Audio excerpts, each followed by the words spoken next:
to the channel. Welcome back to another video.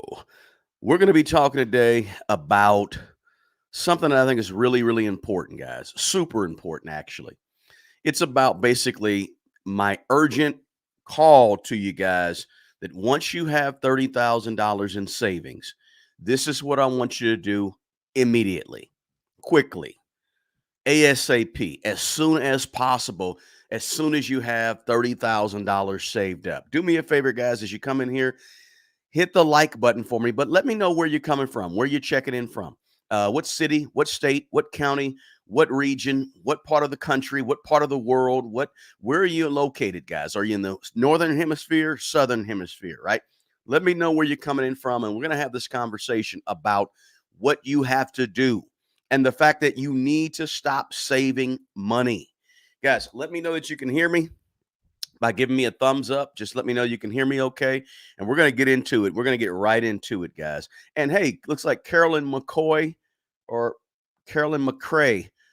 Thank you so much for being a new member. Glad you're here. Thank you so much. Art of War's in the house. Good to have you. From Ohio State. Great.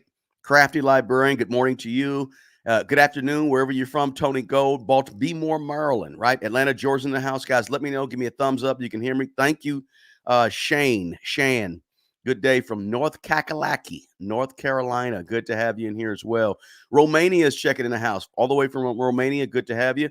Boynton Beach, Florida. Good to have you as well.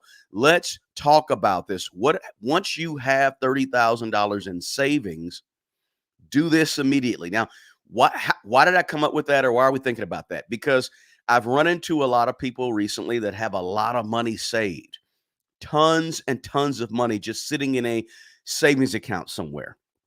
And I said, hey, instead of having a big to do about it or sending some big comment back or email back, let's just have the conversation about what we got to do as soon as we get that emergency money fully saved up. There's a lot of people that are in that situation, and I want to address it. Thank you for the thumbs up. Sounds like you guys can hear me okay. Alvira, good to have you here. I appreciate you being here. John Joe from St. Petersburg, good to have you in the Hizzy. I guess that's the house, right? Right. Rotterdam. Not sure what country that's in or state. Good afternoon from New York City, Robert. David from Louisville. Got to say it right. Louisville. Jay is checking in. Callie, Sweeten's in the house. We're all the way from Sweden. Good to have you. The UK is here. Virginia is here. Wow, we got them from all over the world. Thank you so much, guys, for letting me know where you're. Springfield, Missouri, not far from me. Good to have you here. Virginia Beach, Virginia. Awesome. Atlanta, Mrs. Moore, good to have you. Thanks for the thumbs up, Mrs. Moore.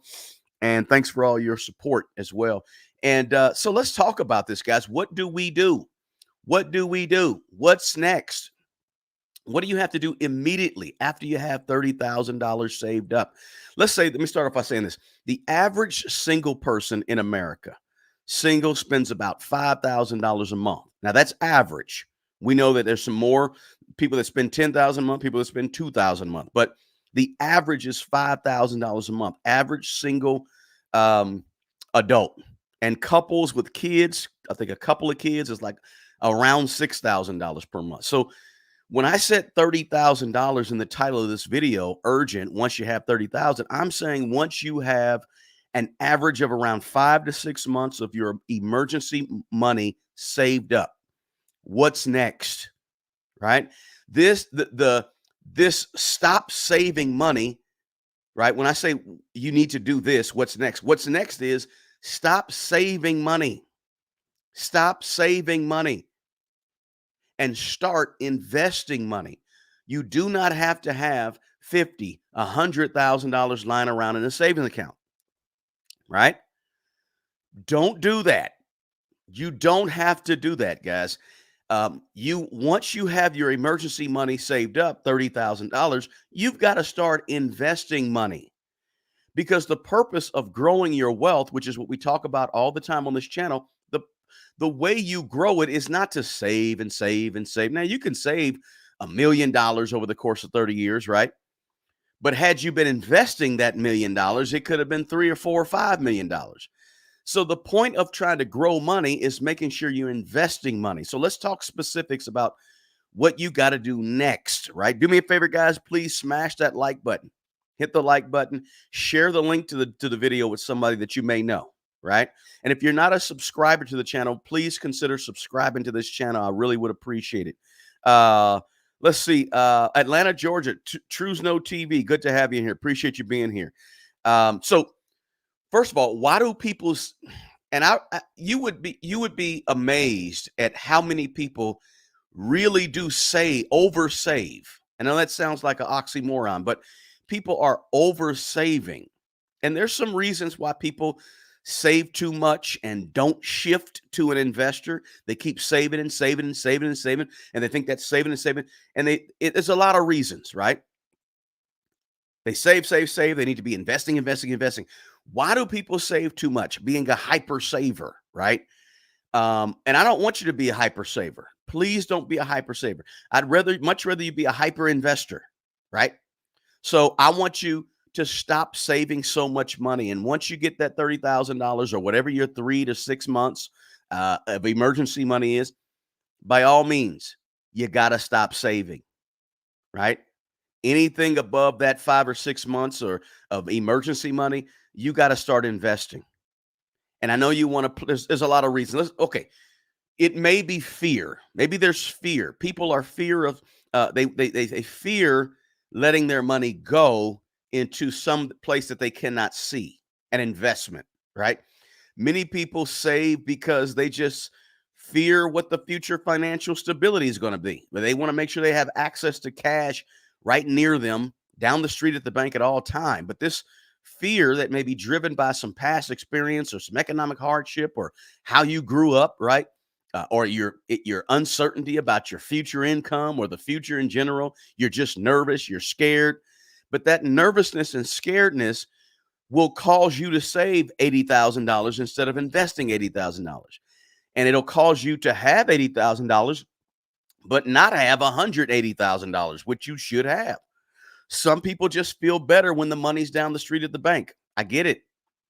But that fear, that emotion of fear, can really stop and stunt your growth financially.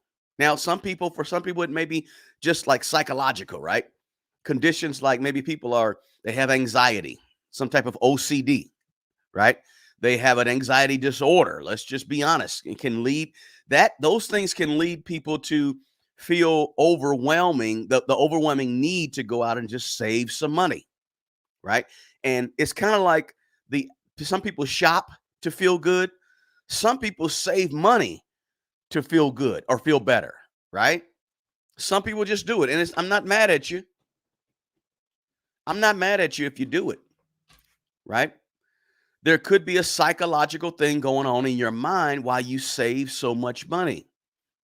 Now, and it may be the fact that, hey, we were taught when we were young, be a saver, or some people were, save, make sure you save. So people kind of go overboard with it, get OCD with it. It could be your culture, right? Excuse me. Look, every culture is not the same. Some cultures place a tremendous value on saving money. It could be the fact that you were brought up poor. You were brought up poor, and so you're like, oh my gosh, I got to save money. I'm not going to feel right. I know people who they don't feel right unless they're putting $500 a month towards some type of savings. And they've grown their savings to 40, 50, 60, well beyond the 5 or 6 months of emergency money, right? But some people were just raised in a situation in their life where they were just all about being frugal, extra frugal. Don't spend, right? On anything, right? I know that in the culture I grew up in, the Black culture in America, saving was thought of as important, right? At least when I grew up and where I grew up, right? I know some of you say, well, no, people tend to spend in that culture. No, but the culture I grew up, it was like, saving is important, at least me, right?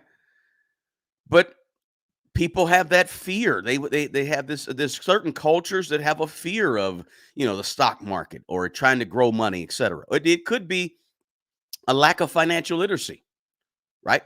Just not understanding where the money is going to go if it's being invested as opposed to if it's being saved. The concept of saving is easier to grasp than the concept of investing in the stock market or investing in real estate or investing in something beyond just saving money. Sometimes that concept, that lack of financial education or financial literacy. I'm just going through the reasons why people tend to save so much money.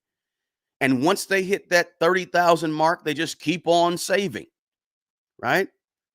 Some people just don't realize the importance of investing, right? They don't see the long term, the long picture. Could be just people just want to be, I don't know, people want to make sure they it's just a safety net, right? A safety net, right? And it could, and part of it could be driven by the fear of the economic times that we're in, right? If you sit around and I guarantee you, real talk, if you sit around and watch CNN all day, or watch Bloomberg TV all day, or watch the financial news all day, or watch Fox all day, or MSN, you're going to get nervous. You're going to get scared. And I know a lot of people who do that. And when they do, and a lot of times it's an older person, right? And they're 50 years old. They're already entering into a season of life where they don't have much money. They're gonna have less money soon, and they're looking around. They're looking at the stock market. They're watching things, and you add that on top of watching all the breaking news on TV. And next thing you know, guys, people are frightened, and they say, "I want my money at that bank down the street," not realizing that having that money at the bank down the street is a risk. It's a risk. The bank could go close or something. Now your money's going to be insured FDIC, but it's a risk of getting a 1% return on your money, getting a 5% return if you have an in a high yield savings account. There's a risk of inflation being more than the return that you're getting on your interest rate on your bank account. There's risk involved no matter how you slice it or dice it, right? Now, now let's be real. Some people do a lot of savings because they have a lot of goals in terms of large ticket items or something they want to be. I understand that, right? You want to put a down payment on a home, so you're saving up extra beyond the emergency fund, right? And that can motivate people to save a little extra. But if it's not saving for a big ticket item, and it's not saving for an emergency fund, that money should be invested, right? It really should, guys. Let me see. Let me go to the chat here. I hadn't been in the chat, guys. Let's see here. Will continue to save and invest and enjoy life. Absolutely. Fantastic. Money market funds are not the same as money market bank account. Is a money market considered an investment? It could be considered. Some people have their emergency money in a money market. A money market is typically very similar to a checking account, but you have some limitations and they may offer a slightly higher interest rate. You may have some limitations, can only write 3 checks a month, can only write 6 checks a month before you're penalized, whatever it could be, or before you're charged. So a money market account, I don't really see it I see it as a savings account. It's a savings account with a slightly better return on the money. But your savings account at your bank down the street could be 0.5%. The money market account could be 0.75%. Money market could be 1%. Of course, we have high yield savings account, which is always a great place to keep your money. HYSAs. And you can look up the best one if you want to be saving money and getting the little bit higher return than just your bank down the street. Jay says, salute. Good to have you, Jay. Somebody said I had 60K saved once before I ever got to investing. Then I researched because I was only getting very little return. Congratulations, Erod. That's what you want to do. Start putting your money towards investing your money. Savers lose the buying power of their money. Absolutely, art of war. When you save, and let's say you save, and let's say you're at a high yield savings account and you're getting 3.5%. Inflation is 2.5%. Okay, you're getting a little something, 1% on your money. Let's say that you're in a savings account down the street, you're getting 0.5% in interest on your money, and inflation's 2%. You're losing money. Right. And that's the real reason you don't want to save, and you want to invest, because sometimes when you save, unless you have it in a high yield savings account that's getting above inflation, you're losing money, because money loses value. Just straight money. The whole point of investing, the whole point of trying to build some wealth, guys, is taking money and flipping money that's going down in value because of inflation, and flipping it into something that's going up in value, like the stock market, right? So while listen, saving is generally a positive thing. I don't want to act like saving's a bad thing. Saving is not bad. Okay. It's generally a good thing, right? It shows discipline, shows that you can actually have a goal, set a goal, you can reach that goal. It shows that you have some type of good financial habits when you save. So saving is a good thing. I don't want to belittle savings and beat it up. But when you oversave and you save too much, this is why it's urgent that once you have about 30,000, and I say about $30,000 saved up because that's about 5 to 6 months of the average person's emergency or monthly expenses. And once you have about that amount of money saved up, it's time to start investing. It really is, guys. Right? You don't you're missing opportunities when you save too much money.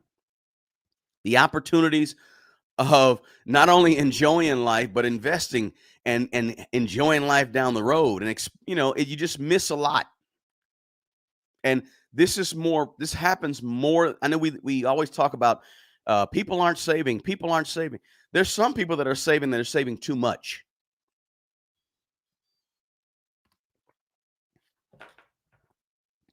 So it's important, guys, that you understand the incredible urgency to start putting your money to work for you, so that your money can make money instead of your money losing money, right?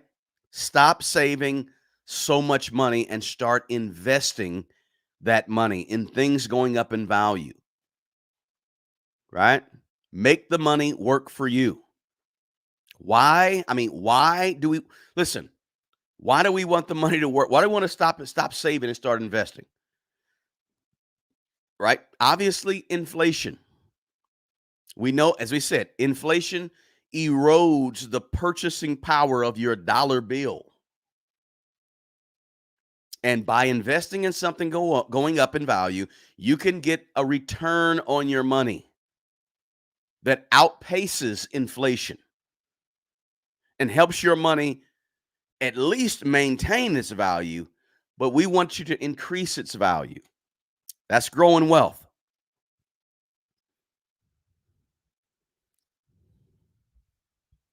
All right. Let's see. You must save for a rainy day. I might have skipped a couple of comments, guys. Got to save for a rainy day. I want you to save for a rainy day. Absolutely, because it's going to rain. All right.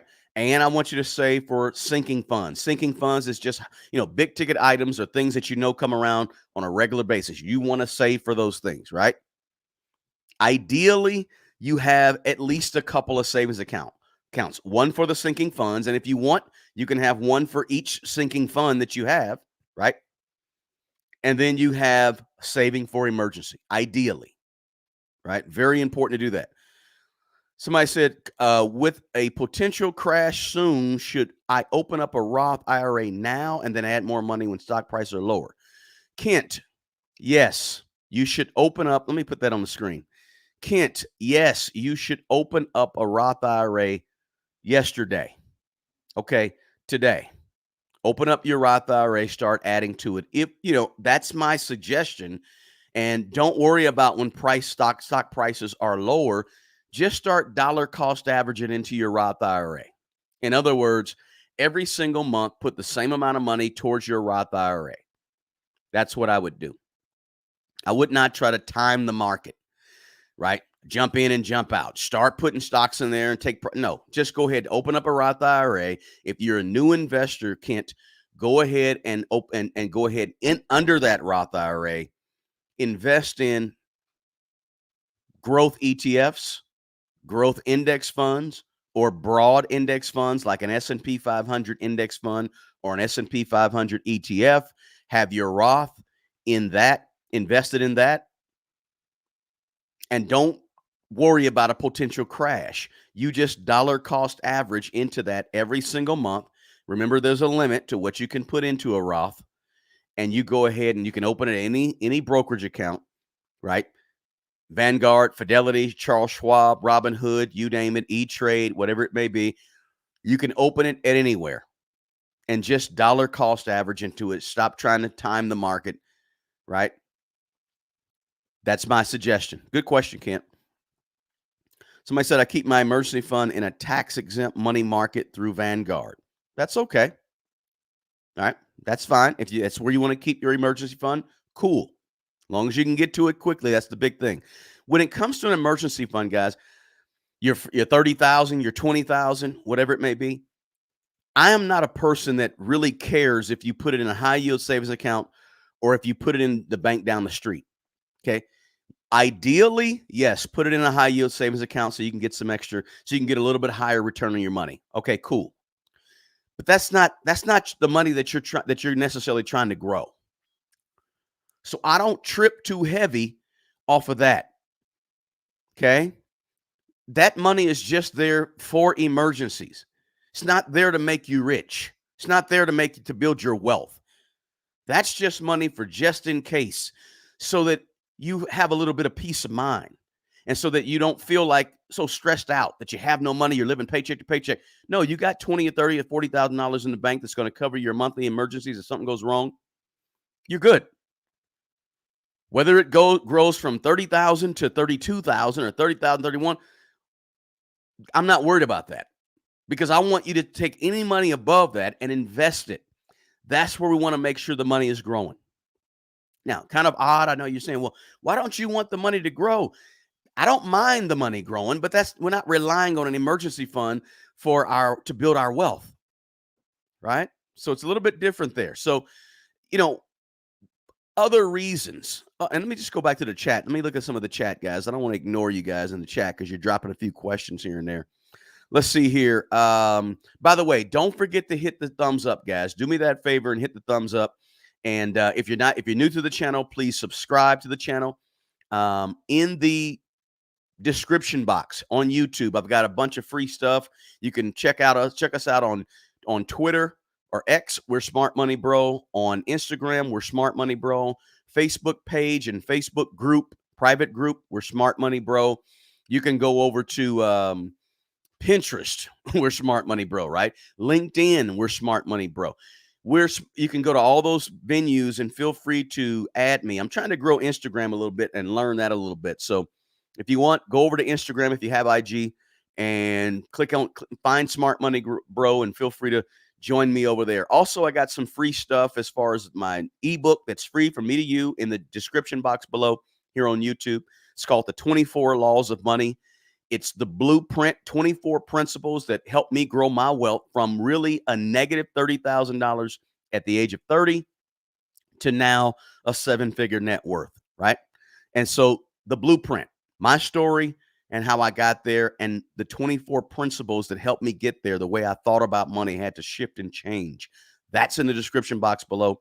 Also partnering on this video with Mint Mobile, who is my partner that I also am an affiliate for because I use them. I like them. Feel free to check out their link in the description box below. So I just wanted to do that little kind of, what do you call it? Little commercial there, right? So, guys, we got to get the likes up. Do me a favor. We got almost 200 people in here, and people are sharing this link. Hit the thumbs up for me, guys. Just tap that thumbs up. Take a second out to do it. It won't take very long to knock that out for me. And I'm skipping over some because I'm way behind the chat. I use my HSA to hold my liquid funds for when I need money. Yep.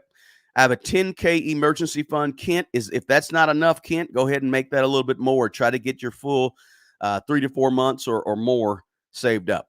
Question, I got 10K. I want to invest. Should I put it all in index funds? I don't know. Depends on how old you are. Depends on what your investment goals are. Depends on what your risk tolerance is. Depends on whether or not you enjoy single stock investing, individual stocks. There's a lot to that question. So the answer is going to depend on all those answers, right? How does that meet your overall financial goals when you have $10,000 laying around? Do you have any debt? If you don't have debt, cool. Are you 60 years old or are you 25 years old? right? Do you enjoy picking individual stocks and want to build a stock portfolio, or and researching and understanding stocks, or do you just want to kind of set it and forget it? Take your money, put it somewhere where you feel like it'll be halfway safe. There's always risk. That all depends. I like index funds because it's a bucket full of stocks. But remember, index funds will never outperform the market. They're just designed to mirror the market, not beat the market. So there's a lot to think about in that question. I'm next, right? There's a lot of intricacies to that question. I hope I gave you something to think about. Nvidia going up even more in the next few years. Yes. I'm sorry, Nvidia going up even more in the next few years. Yes. O'Brien, market crashes is where millionaires and billionaires are made. Absolutely. 100%. Thanks for that comment. Absolutely. Hey, from St. Louis, Punisher 66. Good to have you here. Third shift employee. Get some rest. Go back and check this out later. Get yourself some sleep so you can enjoy the rest of the day. Let's see here. You're welcome, Kent. My Roth, thumbs up. Low cost, total stock market index funds. Fantastic. Let's see here. What's your view on Betterment? I have a little investment in Roth. Betterment is the app. Is that right? Betterment is the Betterment. Betterment's cool. I'm not an app guy when it comes to investing, so I don't invest through the apps, right? But Betterment is, not bad. They got a good return. I'm good with it. All right. I'm just running through some of these. I'm running through some of these. Yeah, if you have your IRA through Betterment, I see no problem with that at all. Let's see. Everything else above the emergency fund, get invested over time. Absolutely. Lots saved and invested. Own 2 houses fully paid by rents. Should I love a little and buy a new Tesla, or keep driving old 9-year-old car and max Roth and keep investing? When is it okay to live? Graham Stephan. When is it okay to live? It's okay to live always. Here's the key, Graham. If you feel like stuff is living, that's not the way to live. If you feel like I got to go buy and you got to purchase stuff in order to feel like you're living, I have a problem with that. Because to me, you're not really living until you free yourself from the thought process that stuff is living. And I have to buy. Listen, I like to shift people's mind out of the matrix. And the way you shift your mind sort of out of the matrix is to get out of the notion that living means buying stuff, and stuff equals happiness, and stuff equals joy. And I'm going to really be living when I get that Tesla. That ain't living. Because yes, you just played a psychological mind trick on yourself, because you've just tied living to stuff. And I want you to untether yourself from that mindset that stuff is living. When can I live and go buy and splurge? And no, that ain't living. That's what the TV and the social media tells you living, and how you've been groomed to be raised in America in a materialistic society. They have basically taught you that that's the mentality to have, because we need you to be a spender. We need you to be a consumer. We need you to be a cog in the machine of purchasing and buying. So we require that you tie buying stuff to happiness, buying stuff to living. That ain't living. That's living if you want to be tied to the machine of consumerism, the machine of materialism. I guarantee you, I have a 17-year-old car. I guarantee you I'm living just as good as the person that drives the Tesla. Guarantee you. Probably living better. Because when you get in this mode of, I got to buy that new Tesla to start living, I want to live, I want to go live it up. When you get in the mode of thinking that, guess what happens? Now, when the new Tesla comes out, you got to go get the new Tesla, right? When the new iPhone comes out, you got to live a little bit. You got to get the newest and the latest, right? Who wants to drive a 9-year-old car? I want to have the newest and the latest, and I want to live. I'm just telling you a different mindset, a different way of thinking that's a little more frugal, a little less consumerism, a little more to the notion that stuff should not be making you happy. Stuff should not equal living good, right? You can live well and good without the new Tesla and with your 9-year-old car. I'm living just wonderful, and I have a car almost twice the age of your car. 175,000 miles, 180,000 miles. It's always okay to live. But living, it does not have to mean buying stuff. Living well does not have to mean purchasing the brand new XYZ. So I'm trying to shift the mind frame of people to say you don't have to be this consumer like everybody else that believes you got to have stuff to live. Right? I found the best stuff in the world. Some of the best stuff in the world is people outside, sunny day, enjoying life. Right? I went into a tirade on that. I'm sorry, Graham. But Graham said Graham said he has lots saved already, right?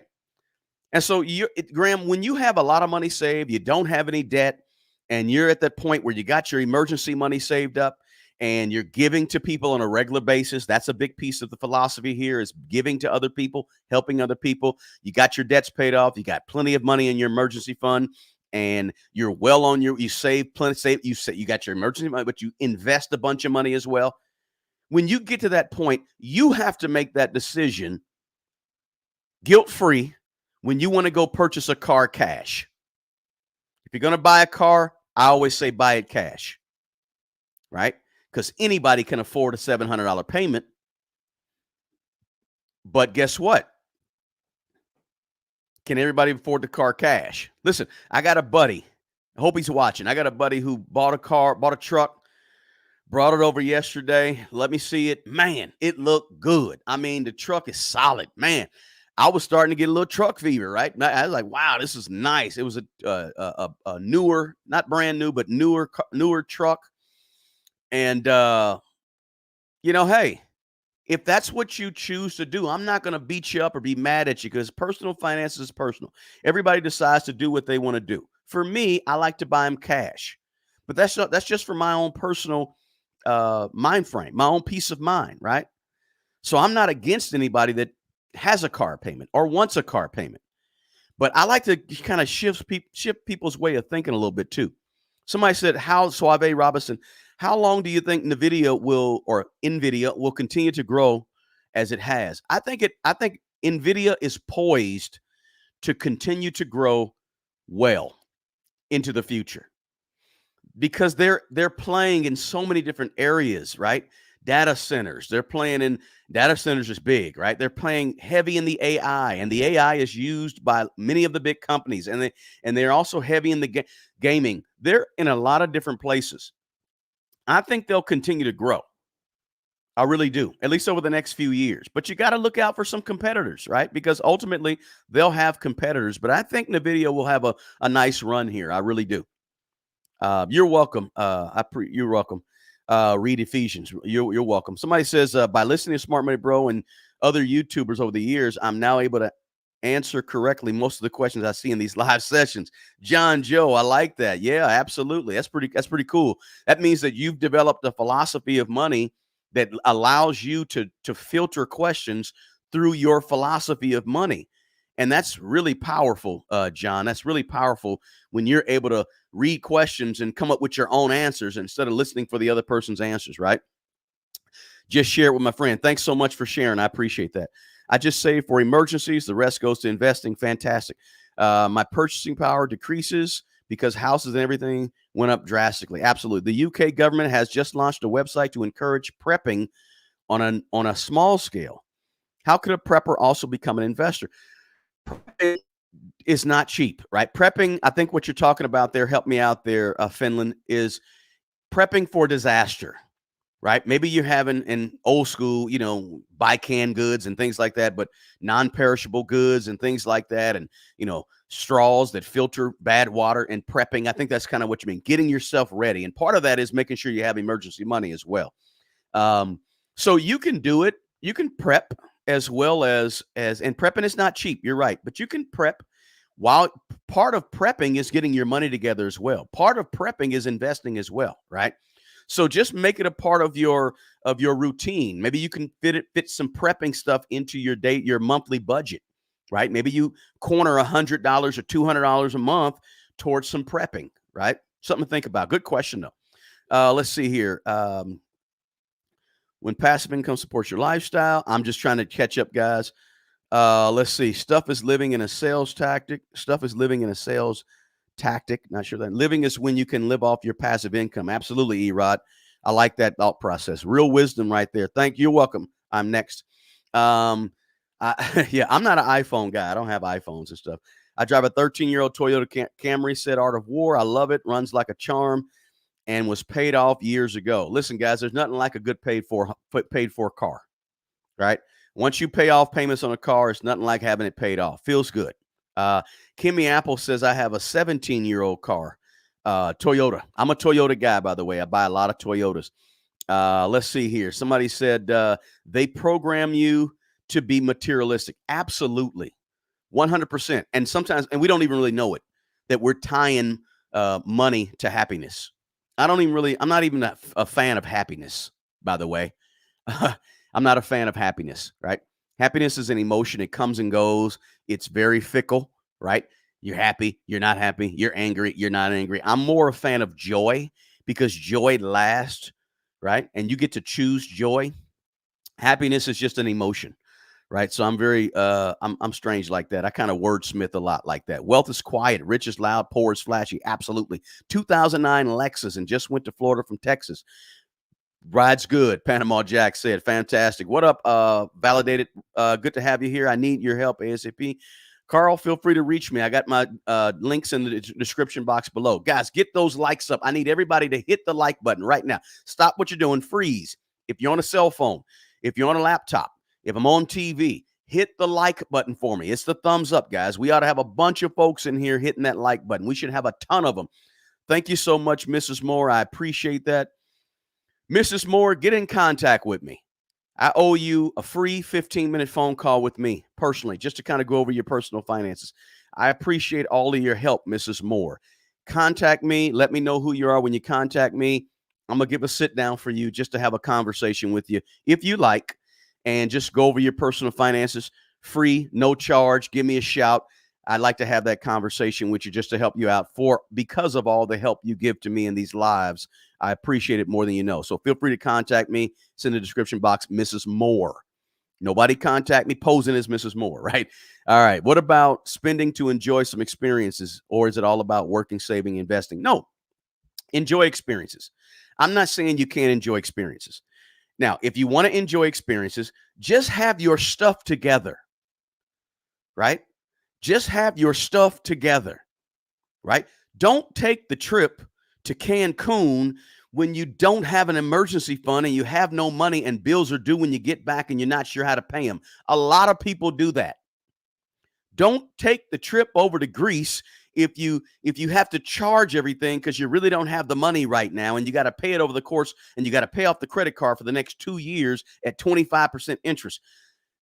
Have your stuff together. All I'm saying is be disciplined. That's all. And then find inexpensive ways to have lots of fun. It doesn't take a lot of money to live a lot of life. It doesn't take a lot of money to have a lot of fun. It doesn't take a lot of money to enjoy things and experiences, right? But we got so many people who have champagne taste on beer budgets, right? All hat, no cattle, right? Look good, look good, look good. Go on the vacations, kick it, have fun, have no money. That's not the way to live. I'm saying just do things in the right order, the reverse. Have the money, have the emergency money saved up, right? Have the investing going on, have the goals and the plans. Just do that stuff before you get into this mode of I want to go spend a whole bunch of money on experiences. So I'm not telling you to live like a pauper. I'm telling you to live like a responsible adult with money. That's all. That's all, right? And that should not that should that this is basic common sense stuff that is just like let's do things in the right order. That's all. Have fun, have experiences, go kick it, go play, go whatever you want to do. Just have things in the right order. That's all I'm saying, guys. Right? Get those likes up. Yes, appreciate it, Shade. Thanks for saying that. Get those likes up, guys. I appreciate it. We're just talking about urgent. Once you have $30,000 in savings, do this immediately. And the do this is invest. Things going up in value. Invest. That's what you got to do immediately. Stop saving so much money. Queens, New York, Alvira's in the house. Good to have you. No, you need to correct me. If I need correcting, you correct me. Right? If I have a lump sum of some pounds, I'm not sure how to read that, 500 now as an inheritance, should I lump sum the money into index funds? No, you can lump sum the money into index funds. If you have a big inheritance, if that's $50,000 pounds, more like what, $40,000 American dollars, yeah, you can go ahead and invest in what you want to invest. And I would spread that around a little bit. You had to get too many ETFs or too many index funds, but just a couple of them. You don't have to dollar cost average that money, right? You can go ahead. I would say go ahead and invest it. I got a comment up here that I left up here accidentally. All right. So let's see. John Joe, thanks so much for the super chat. I appreciate it so much, man. Thank you. John said you're worth it. Thank you for sharing your knowledge and encouraging smart money choices. Absolutely, John. Thank you so much. I appreciate your support, John, more than you know. Thanks for that super chat so much. I really appreciate it. Are we on NVIDIA again today? We're not really on it, but if somebody asks a question about it, thank you so much for that, Alvira. Yeah, we went into we had a whole video live about NVIDIA a couple of days ago, right? About why you want to consider it. Maybe you don't want to consider it. We just talked a whole bunch about it. So you might want to check that one out. It was good, right? Thank you so much. It's better to invest S&P monthly or daily. Monthly is fine. Monthly is fine. Every 2 weeks is fine. Every week is fine. Daily is fine. It doesn't matter. You do what's best for you, right? You obviously daily might be a little better in terms of, but it's going to be minuscule. Let's see. Somebody said they're buying NVIDIA after the split. Pam said that. Good to see you, Pam. Buying NVIDIA after the split. So it's going to split 10-1 on June 7th, and then opening day, June 10th. If you owned 1 share, now you have 9 more shares. It'll be split into 10 shares, right? So that's cool. Nothing wrong with that. You can buy before or after the split, your choice. Let's see here. Like and share. Absolutely. Thank you, Alvira. Okay, good, Mrs. Moore. Good. I'm looking forward to hearing from you. All right, Andrea, good to have you in here from Nebraska. 30K in savings is a good number. The reason I use 30K in savings in the title, guys, is because, as I said, the average person, that's about 5 to 6 months of emergency funds, a full emergency fund for the average person, in America. Had to have 5 to 6 months of emergency money. So why do we want to shift to investing? Let me just talk about that real briefly, guys. Why? Inflation. Over time, inflation pulls from your dollar. So you got to have this old dollar that's going down in value because of inflation. You got to have that into something going up in value so that you don't erode your dollar, right? And then, of course, wealth. Assets. I push assets. I want you to own assets. I want you to have a net worth statement that has very, very few liabilities, if any, and lots of assets. Because guess what assets do for you? Assets give you choices over time. Assets give you lots of choices. The person that has no assets but has lots of liabilities, they're out of choices. They must go to work. They have to go to work in order to eat. The person that has very little liabilities, very little debt, if any debt, and has lots of assets, they can eat. They can eat. They can feed other people, right? Because they have a house, a rental house, or houses. They have investments. They have lots of money working for them in other places. So that's why I want you to take the money that goes down in value and flip it over to things going up in value so that you have choices. That's freedom. That's fun. That's experiences when you have that freedom, right? Stocks, real estate, mutual funds, index funds, all of them, they have their assets that go up in value. And that's how you build wealth. Not by having $100,000 in a savings account. It's by having your emergency money somewhere you can get to immediately, and you're not stressed out, and you don't have this big monkey on your back and all this good stuff, and anything goes wrong, you can pay for it. That's freedom. And then taking the rest of that money and going to invest it. And also compound interest, right? Let's not leave out compound interest, right? Right? The return on your investments also get returns, right?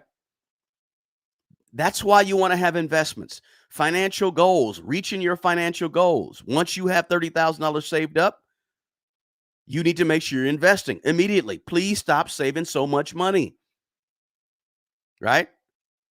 How do you start? Some people said, how, and I know there's some new people, new investors in the group. I know there's some new investors in the chat. How do you invest? First, start to get educated, listening to channels like this, listening to podcasts, doing your own research, not just listening to me, but going to Google and pulling up some stuff on your own, understanding what a stock split is. Anytime you hear something that you don't understand, you got the greatest university in the world sitting right here. The greatest 25,000 libraries are right here on your phone. So use it to educate yourself, to learn, right? Go through the month of June coming up, and every single day research 2 terms that you heard and don't understand. And by the end of June, you'll have 60 more terms in your knowledge bank in 1 month, 4 weeks, 2 terms a day, right? So that you understand stocks, bonds, mutual funds. What's the difference between a mutual fund and an index fund, right? An index fund is a mutual fund. It's a certain type of mutual fund, right? What is earnings per what is earnings per share, right? Right? What is the real estate market doing? What is an ETF? What's the difference between an ETF and an index fund, right? These are all things that you can learn just by picking up your phone if you have service with Mint Mobile. No, just kidding. You can any service you have, right? But you can learn that stuff. So you got to educate yourself. And it has to be self education. You can take a class if you want, but you don't have to take a class. Right? You can learn what is risk. What is your risk? Right? What is your money philosophy? What do you think about money? Start reading and learning more. Get you a book, 2 books a month. 2 books a month about investing, or 2 books a month about personal finances. 2 books a month, 2 podcasts, 3 YouTube channels. Boom, make that your goal. But you have to educate yourself. Take it upon yourself. Another thing you got, and when you're doing that, you set your financial goals. This is how you start to invest. Do things right. Don't just listen to me talk about NVIDIA and then go out and buy NVIDIA. Please don't do that. That's wrong. Because again, everything over $30,000, I want to grow. I don't want just to be a sounding board where you just take it from me and you go do it. I want you to become smarter about money, smarter, more wise about investing, wise about adding assets, wise about why you should get rid of bad debt going in on things going down in value, wise about why I say you shouldn't buy a car, you shouldn't have car payments. Why? Why would I say that, right? But all of that information is available to you if you just take it upon yourself to say, hey, I'm going to take 1 less selfie, 2 less selfies. I'm going to scroll. Instead of scrolling through Facebook or X or IG, I'm going to stop and I'm going to change my algorithm. And I'm going to start looking at financial stuff. That way the algorithm starts throwing me new financial stuff on these social media platforms, on YouTube, right? Just giving you some things to think about how to start investing once you have $30,000 or your emergency fund fully funded. These are things you should be doing immediately. Setting the goals, the new goals, educating yourself, right? Right? Figuring out what is your risk tolerance. Where are you at in this whole money thing? How do you fit in? Making sure you have a diversified portfolio, that you don't have all your money in Nvidia. You don't have all your money in Amazon. You don't have all your money just in the Mag 7, right? You don't want to have all your money just in 7 stocks. You want to diversify your portfolio, right? Because, and why you want to, listen, there's only 1 or 2 or 3 or 4 or 5 Michael Jordans. There's only 1 or 2 or 3 or 4 or 5 Warren Buffetts on the planet, right? And I'm not one of them, flat out. I can tell you that flat out. I'm not one of them.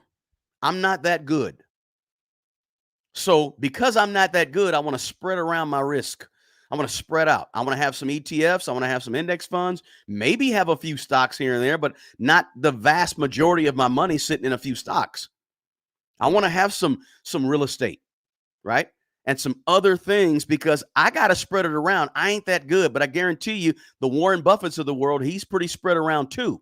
Although if you look at his portfolio makeup, he's pretty heavy in just a few stocks, but it's pretty spread around.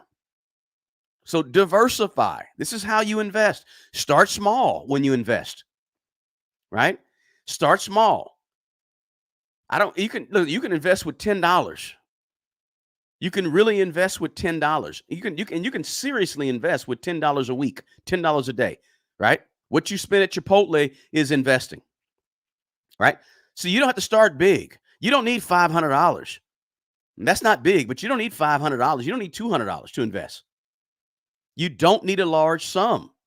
You got to begin with the right mindset, begin with certain principles, understand what you're doing, understand what you're investing in, and start with what you got. Begin with what you got. Start where you are. I have people always say to me, well, I don't have a whole bunch of money. Everybody doesn't have a whole bunch of money. No, everybody doesn't have a whole bunch of money, but everybody got a little bit of money. Little bit. And that's all it takes to invest. Start where you are. Don't worry about having a whole bunch of money. Listen, the fact is, equality does not exist on the planet. Equality does not exist on the planet. Everybody is born into at a certain level. Some people born down here with nothing. Some people born way up here with everything. Some people born in the middle with 2 parents. Some people born with no parents in foster care and adopted. Some people born with 2 parents, 4 grandparents, 8 great-grandparents all around them in a village, right? Everybody is at a different level with money, with their personal finances, with what they were born into in life. You got to figure out where you are and go from there. Notice I said go from there, not look back from there, but go from there, right? There's a reason why poor, and I'm getting off on a tangent, forgive me, but there's a reason why poor kids don't even know they're poor, right? I know I grew up poor, didn't know I was poor. It was how life was, right? I didn't know it because I wasn't looking back when I was 10 years old about how life was when I was 2. I wasn't looking back when I was 15 about how life was when I was 5, right? And I was able to go. And you're only able to go if you stop looking back. And this is for adults too. But everybody starts at a different level. Don't worry about where you start. Start where you are with what you were given and go, right? So you can start small when it comes to investment. The other thing about investing is automate the thing. I think David Bach wrote The Automatic Millionaire. Listen, automate it so you don't see it. That's cool too. If that's your style and you just want to automate it, you can do that too, right? I'm getting into lots of things, but I'm trying to tell you guys what to do after you've saved up $30,000 and you begin to invest more heavily. Now, If you've been on this channel anytime, you know this. I tell people this. Please, please, please. The first thing you got to do if you have a job that offers a 401k match is always get that match, even while you're trying to get out of debt, even while you're trying to build up your emergency money. You're always getting that match from day one, right? I'm not the person that says, stop all investing while you're trying to get out of debt. Stop all investing while you're trying to build up your emergency fund. No. Get the match if they offer the match. If they don't offer the match, still get 3 to 5% somewhere so you can be in the market, understanding the market, learning the market, getting used to investing, building up the discipline, building up the habit. That way you're doing that already so that once you get out of debt and save up your $30,000 emergency fund, then you're ready to go. You understand it. You've been in it for a while. You're not brand spanking new, right? But this is what you do when you get your emergency fund, your $30,000 in savings. This is what you do. Automate your investments, right? Then start investing more and more and more. And hey, you can also do this. Seek some advice. If you have a personal situation and you listen, there's nothing wrong with some coaching, some help, some financial mentoring. And I'm not telling you to break the bank. Right? I'm not telling you to spend $2,000 getting somebody to help you. It don't cost that much. Okay? For some people, in some situations, there's actually free financial counseling for some people in some larger cities. And not so large cities. There's free financial counseling. But there's also 20,000 of the biggest libraries in the world sitting on your phone. Self-study, self-research. Let me be your mentor through all these videos that are free to watch on YouTube, right? And I don't care who you use as your mentor, right? Listen, there's enough people for all of the people that talk good common sense money stuff on the internet to be seen, right?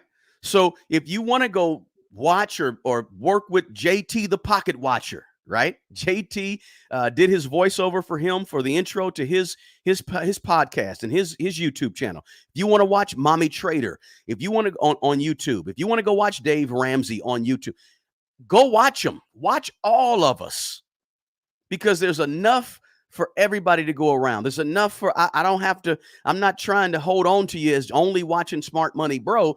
Be watching all of them so you can get more and more information, and you can begin to do what I think John Joe or John High said in the chat. You can begin to form your own thought process and begin to, answer questions just knowing the best way to answer them, right? Let me go back to the chat here. Is a six-figure salary now considered middle class? Well, when you look at the different studies, the Fed and some other studies, Harvard did a few studies. Anywhere between $50,000 to $150,000 roughly is middle class. $50,000 to $60,000 for a household is lower middle class, right? $100,000 is sort of six figures for a family. This is a household income is sort of in the middle class. And then when you get to a family that's making up around $150,000, that's upper middle class, right? That's what they say, right? Somebody says, I have $40,000 in savings, 38 years old, and live at home, saving for a house or a condo in Florida. How much should I invest? Congratulations to you for that savings. I think you need to, seems like a real risk to put down three-fourths of that, or put down 20% of that, I think is what you're trying to say. So there's a lot of ways to answer that question. I need to see the big picture of your finances. Saving up for a home in Florida, great. I'm all for that. Saving up for a house or a condo, an appreciating asset, all for it. Excellent. I like it. How much should you be investing? It depends on some other issues. How much are you already investing? What is your net worth? Right? Okay. I hate answering questions with questions, but I need you guys to understand this too. Personal finance is really personal. And there are so many, and that's why it's hard to give really blanket advice. Because it's really hard to understand all the variables. If you've got $40,000 in savings and you have no debt and you have some, and you're saving that 40 specifically for a house, you got to make sure that you have also some regular emergency money as well. Okay. So I would continue to save until you have enough of regular emergency money and you have down payment money. Question: when I open a Roth, can I transfer my 250 from Acorns app to it? Yes, but you got to check with Acorns, right? Make sure that they have no what their parameters are. So I would definitely contact customer service at Acorns before you do that. Is it better to buy Nvidia now or after the split? I don't think it matters one way or the other. It depends on what you think is going to happen with the stock over the next couple of weeks, right? What do you think is going to happen? Is it going to go up, go down? You make that decision. But in the end, it doesn't matter. When you split, it doesn't really matter. If you own one share, the equivalent of one share, and it splits, now you own the equivalent of 10 shares. You're not adding to any money that you have by when it splits. So if you perceive that the stock is going to go up after the split, maybe you want to buy it before the split, right? You got to make that decision. Question: would married couples need $60,000? No, not for an emergency fund. If you're a married couple, that's $30,000 per household, right? That's 5 to 6 months of the household's emergency fund. Good question, Art of War. Let's see here. Paper assets question. What are some of the best assets to invest in today? It's varied. Invest in assets that you know about. Real estate, always a great asset. The stock market has proven to pretty much always be a great asset for the long term. If you get in the stock market and you plan to get in and get out and get in and get out, okay, you're playing around with it, right? You're trying to time the market. If you're in the stock market for the long haul, it typically goes up for the long haul, 3 to 4 years or more, right? 3 to 4 years or more, 5 years or more, it typically goes up, typically, right? And then if you want to invest in things like gold and silver, I don't see gold and silver as investments, as more so as much as I see them more so as sort of insurance, right? So I'm not a big gold or silver investor, but if you want to put a little bit of money, a small portion of your money there, that's okay too, right? It's more like investment for me. I'm not a crypto guy. I own a little bit of Ethereum, but that's about it. So I'm more into the paper assets, right? The paper assets and the real estate. But that's a few places. So there's some tried and true. Real estate is tried and true. Stock market is pretty tried and true over the long haul. Somebody said, if I only knew 10 years ago what I know now, financial literacy is the first step to financial freedom. Yes, yes, yes. Financial literacy, right? And they don't teach it in schools. You're right, for a reason, because they don't teach it in school because you're taught to be a cog in the machine to make the machine go. Not to be a difference maker, not to be a person who handles their money well. So everything we're talking about on this channel is stuff that you probably weren't taught in school, and there's a reason for it, right? Never, ever do mutual funds through a bank, somebody said. Okay. May buy some FXPTX, which is 18%, has NVIDIA's in at 18%. Maybe listen, a lot of you, I put a poll out there on the community channel a few days ago, and I said, how many of you are looking at investing in NVIDIA now or after the split, et cetera? And a lot of people said, hey, I own NVIDIA in an ETF, and I'm fine with that. I don't need any more of it. And that's cool too, right? That's a great outlook.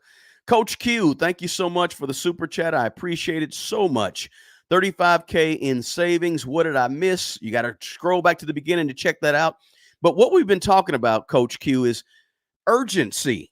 Once you have a fully funded emergency fund of around $30,000 or more or less, 5 to 6 months of your emergency fund saved up, do this immediately. And that immediately is start to invest your money. Do not save. Stop saving so much money. That's the whole gist of this topic today.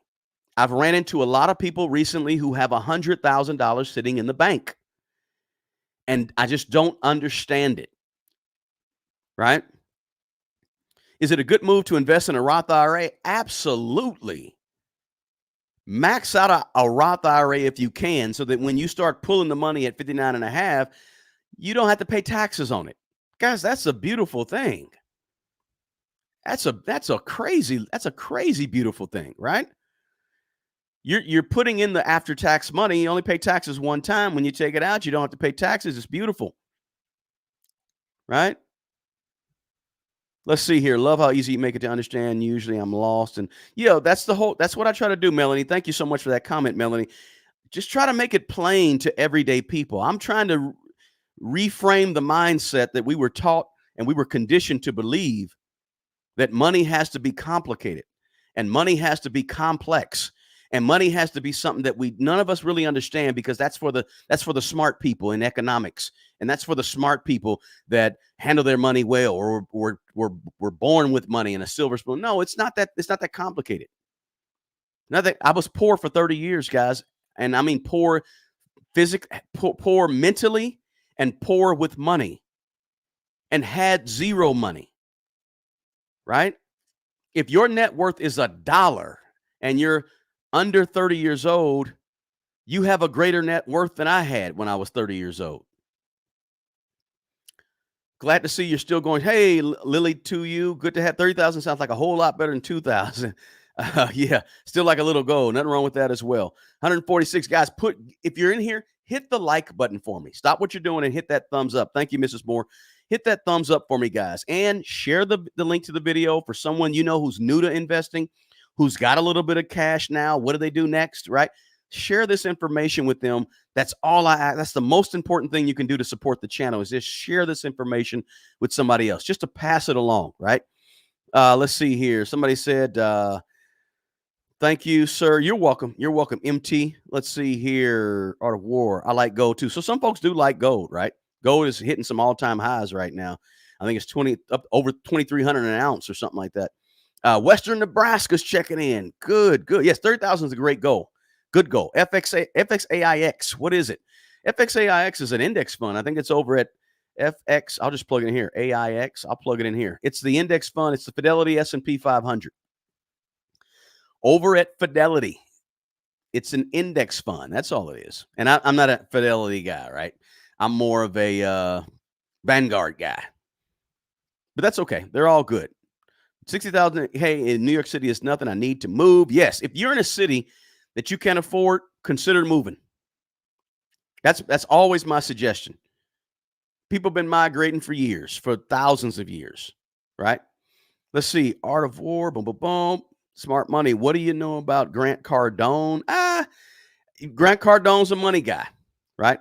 One thing I don't, Alvira, let me say this. That's a great question, Alvira. When it comes to other money gurus, I don't name the gurus by name too often unless I really, really like what they're doing. But I don't name them by name. I try to keep this channel at a level where I'm talking positively about people. Now, you don't get me wrong. I will tell you, hey, watch out for the money gurus, watch out for the grifters, watch out for the people. But typically when I do those type of videos, I don't name names in those videos, right? So I like to push out people and boost up people and help people who have other channels that I think are doing a good service to other people. And so with that particular person, he's just a money person. He's a person that talks money, maybe has some good, has some bad. You should, filter everything through your common sense and filter everything through what you learn and know is right with money. That's what I can tell you about that person. Don't know that person very well. Haven't watched much of their videos or anything like that. So, he said if you're making 500K a year, you're a loser. If you're making 500K a year, you could be a winner in my mind if you do the right things with that money. Let's see here. Yeah, absolutely. Rock Beast said, if I get one stock of NVIDIA, I'll have 10 stocks after they split. Absolutely.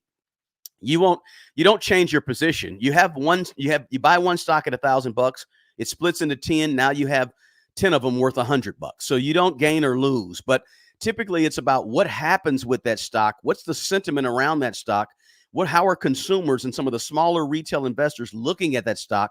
What is the irrational exuberance around that stock that makes that $100 stock price now go to $120? Now go to 140. Now it goes to 180, right? And that's what you're hoping happens after the stock split, obviously, right? Let's see here. Yeah, you guys, yeah, if you're interested in real estate, guys, you be careful with who you watch and who you listen to. There are a lot of people out here that are grifters that play on your inability to make good, sound decisions. They play on the fact that you weren't taught this stuff in school. And they play on the fact that they're very good speakers, very good. They can talk a good game, right? And they play on the fact that you're not going to do your research. And they play on the fact that you have some discretionary income to spend on their course. And they play on the fact that that you're starstruck and you really like, oh my goodness, there's a star, a person. Wow, that person has 1 million followers here and 1 million followers there. And they do all this and they're on stage and you get starstruck. And a lot of people are starstruck in America. And if you have a big platform or you're a movie star, people tend to listen to you more than they listen to regular people. And so they play on that, right? Means that guess what? I can charge you $15,000 for my conference and you'll pay because you want to get next to me. Or you can come hang out on my yacht and spend $75,000, pay me $300,000 and hang out with me on my yacht. You got to watch stuff like that. That's all I'm going to say. You got to watch stuff like that. That is somebody who's playing you. But I don't want to go down that road. I don't want to be negative, right? Keep it positive. Personal finance is personal. Correct. Absolutely. Miss to be loved. Great named. Let's see here. Moreno Valley, California here. Good to have you, Wes. Hey, appreciate you and appreciate you supporting the channel, Wes. Thanks so much. No state tax in Texas. Yeah, but you got to pay tax. Everything else is higher, right? Property tax and everything else is higher in Texas. So be careful about that. Let's see here. Like for 20-cent iced coffee at home. Yep. Not sure what that meant, Grant, Stefan. Let me know. Government wants to keep us dumb and broke. I think that's dumb and broke. Yeah, I don't know if it's the government or if it's the overall system, if it's overall business. I don't know, guys, but just something to think about. My outlook on NVIDIA. Watch the price action next week going into the split. Absolutely. Great point, Smooth. Great point. Majority might be waiting on the split to buy, so be ahead of the game. So when it's split, way up, it might go up when it splits. Talking about NVIDIA. You're welcome, Alvira. Absolutely. Tell your son to be careful. So this is okay. Somebody mentioned earlier, what are some investment options? I want to kind of just hit on that just briefly because somebody asked a question. I said I like stocks. I'm not an individual stock person, but if you are, that's cool. Just do your research, know what you're investing in, spread your money around, invest in a bunch of individual stocks. But stocks to me are high pressure, stress. I don't want it. So I'm a index fund and ETF person. Give me that bucket. I want to buy that bucket. Takes me less research to research a bucket of stocks than it does to read 10Ks and 10Qs and do my earnings report check and all that stuff for an individual stock. Some of you we don't talk about bonds very often, right? Bonds is debt, right? We don't talk about bonds very often, but some people may like bonds, right? Bonds are not high risk. They're very low risk typically. Corporate bonds are a little higher risk than government bonds, but bonds are a little bit lower risk. Municipal bonds, right? To build that local school and build that local highway or whatever, street or whatever. Those local bonds, those municipal bonds, those are pretty low risk. And so the return is low. Government bonds are pretty low risk. So the returns are low, right? Corporate bonds are sort of low risk, but they're a little higher risk. And so the returns are maybe a little higher, right? So bonds is something as well. Bonds can be considered an asset as well, just not as risky of an asset. So the returns are lower, but these are assets, right? Real estate is a great asset as well that you can consider getting into, right? But you got to move your brain away from purely savings focused approach to money to an approach that is investing money so you can better position yourself in the long run to achieve financial growth, financial security, financial wealth. That's the ultimate. So the ultimate is to get away from this savings mentality and get into an investing mentality. It's a long-term endeavor, but it's worth it in the long run. Patience, discipline. Patience, discipline. Don't get too antsy. Don't quit too soon. Don't stop investing because you haven't seen huge returns or you saw a little short-term dip. But you got to get to that level, guys. The key is that once you have $30,000 saved up, please stop saving money beyond that point and start investing that money beyond that point. That's the kicker. You got to do that immediately once you have your savings, your emergency savings fully funded. That's the urgency. I don't want to see, I know I will, but I don't want to have people that have $100,000 in a savings account, right? I'm not mad at you because it takes a lot of discipline to do that. So you've got the skill. Now you just got to get over the fear of investing. Get out of your old mindset and take that next step. So I hope I was able to give you guys something of value on this video, guys. I hope I was able to at least give you guys something to think about, a new way of thinking in terms of your personal finances, a new way of looking at things after you get your savings account. And I know a lot of you probably knew this already, but there's a lot of folks that need this extra boost, need this motivation. They need this financial literacy repetitively, right? They need somebody to keep giving them this information, right?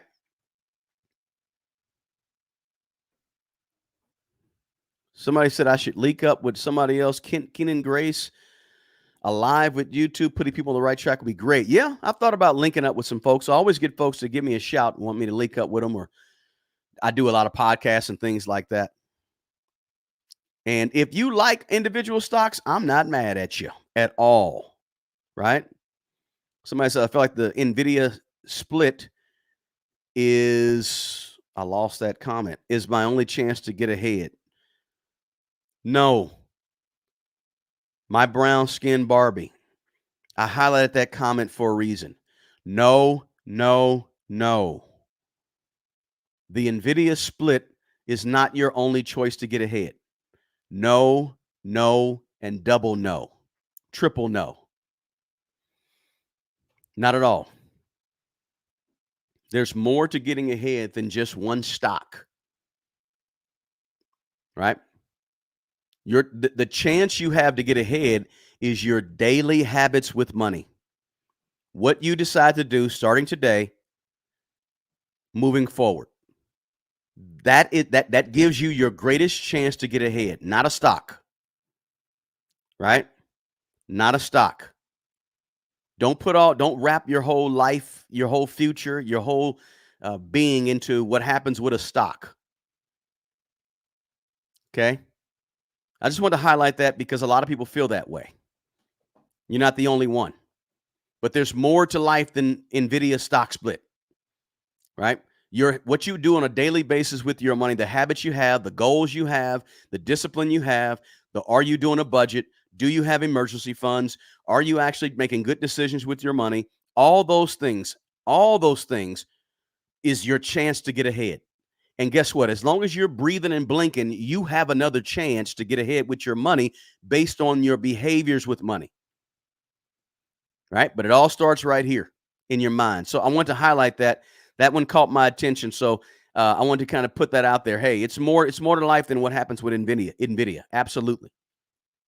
Appreciate that, Rock Beast. Yes, guys, don't leave out of this chat without hitting that like button, right? Whether you're on LinkedIn, X, if you're on Instagram, you guys come back over to YouTube and smash the like button and check the description box. Got great stuff.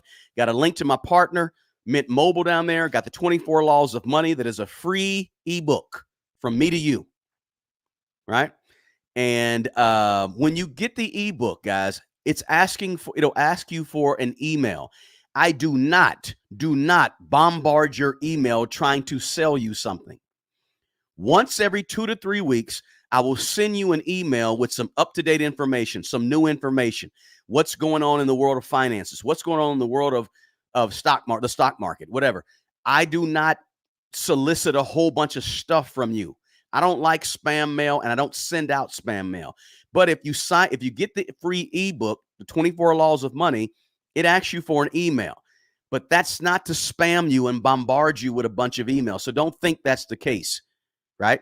Because I'm conscious of the people that are out there. You don't want to get a bunch of spam. I don't want to send you a bunch of spam, and I'll never send you a bunch of spam. Some people have been on my email list for 3 years, 4 years. Only once every couple of weeks, I'll send you an email. That's it.